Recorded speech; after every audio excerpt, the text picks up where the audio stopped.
Go back to your calculator, and on the graph screen, if you go to F5, then number 7 under F5 is the integral. But you can't, if I'm looking for the total area, I need to do it section by section. I can't combine parts that are above the x-axis and parts that are below the x-axis. And I'll explain that further in just a minute. So I'm going to do F5 number 7. The lower limit, if I want to find this first little section, then I want to go between 0 and 2. So my lower limit is 0, and the upper limit is 2. Okay? And it even shades it for you. I'm going to show you because we're going to do it all the way through, and I'm going to show you what happens in just a second. All right, so the answer is 6 2/3. Y'all cool with that? Okay.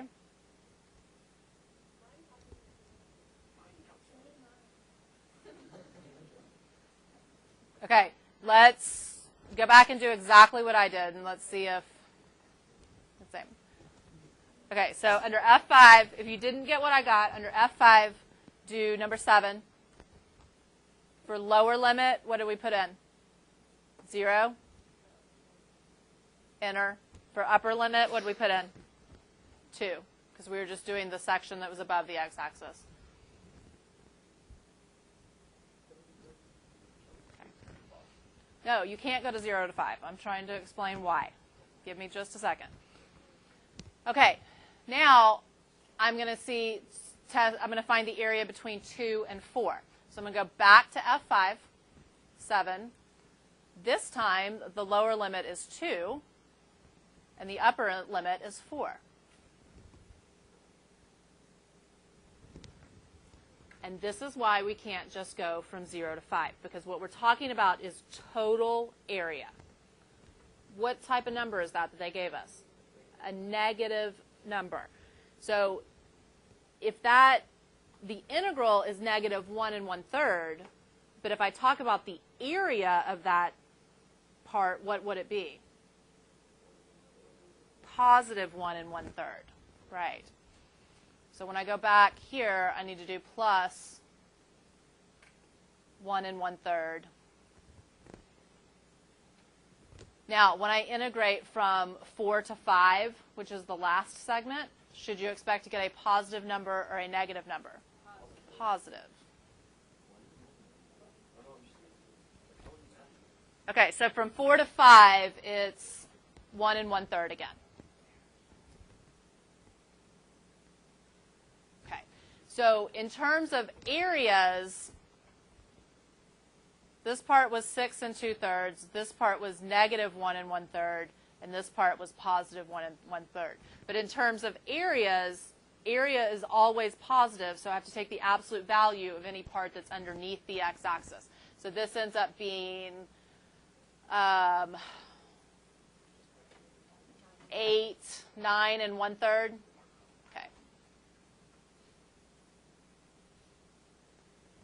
Right. However, I've got this exact same, or kind of the same function, f of x, and it's asking me to find the integral from 0 to 5 of f of x dx. Now, I can do that on my home screen on my calculator, just like I showed you a minute ago. Or you can still do it on the graph screen, and I'm going to show you how to do it on the graph screen. And that is just that under F5 and 7, your lower limit is 0, and the upper limit is 5.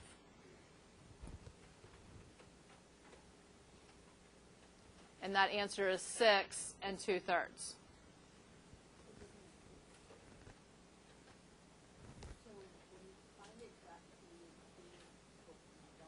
Well, how did it calculate the 6 2/3? Riley? Okay, it took the 6 2/3 area for the first part that was above the x-axis, but the second part that was below the x-axis, it subtracted 1 1/3, and then it added the 1 1/3 that was on that last area above the x-axis. So the 6 2/3 came from 6 2/3 minus 1 1/3 plus 1 1/3. Okay, think about it. The best way I can kind of sum all this up for you is that think about this graph as a velocity function.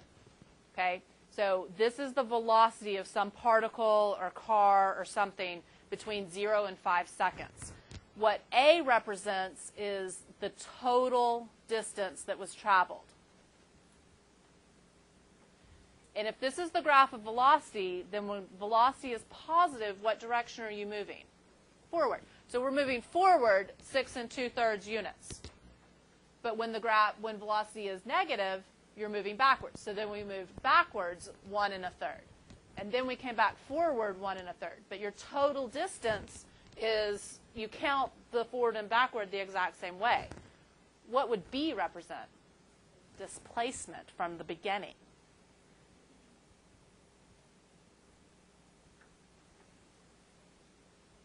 Okay? So that's the difference between the two. The integral actually represents the displacement. And you have to kind of manipulate it a little bit if you're looking for total distance. All right, so graphically, the integral from A to B of f of x dx equals the area above the x-axis minus the area below the x-axis. So anytime it's taking an integral, it's literally going to just take the area above and subtract the area below.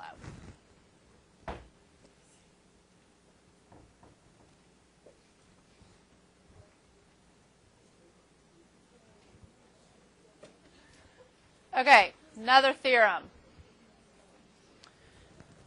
Mean value theorem for integrals. If a function f is continuous on the closed interval and there exists a number c in the closed interval between a and b such that this, okay, is that. Okay, what that means is somewhere between the rectangles that overestimate and underestimate the area of the curve. So let's say that this is our curve right here. If I want to draw one rectangle that overestimates it, it would be that, right? And if I want to draw one rectangle that underestimates it, it would be the purple one. So somewhere between the height of the underestimate and the upper estimate, there is a height of a rectangle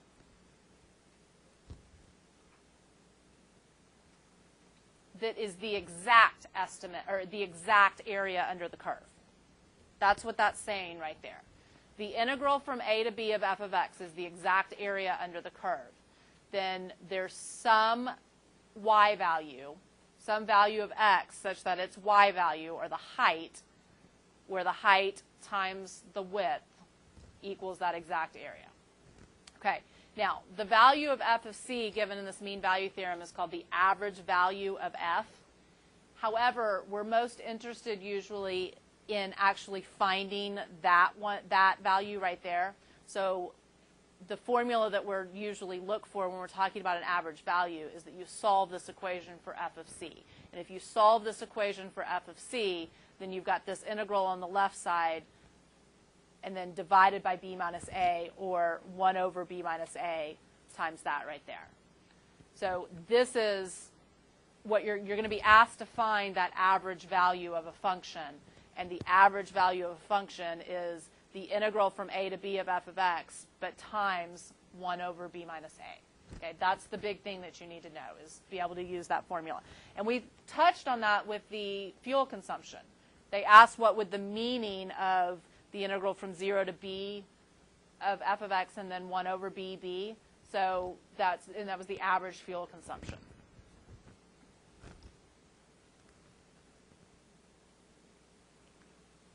All right, so use f of x equals 3x squared minus 2x to answer the following questions.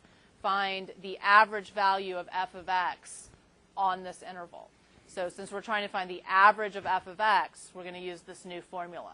So what's going to be in front is 1 over b minus a, or 1/3. And we're going to integrate from 1 to 4. 3x squared minus 2x dx.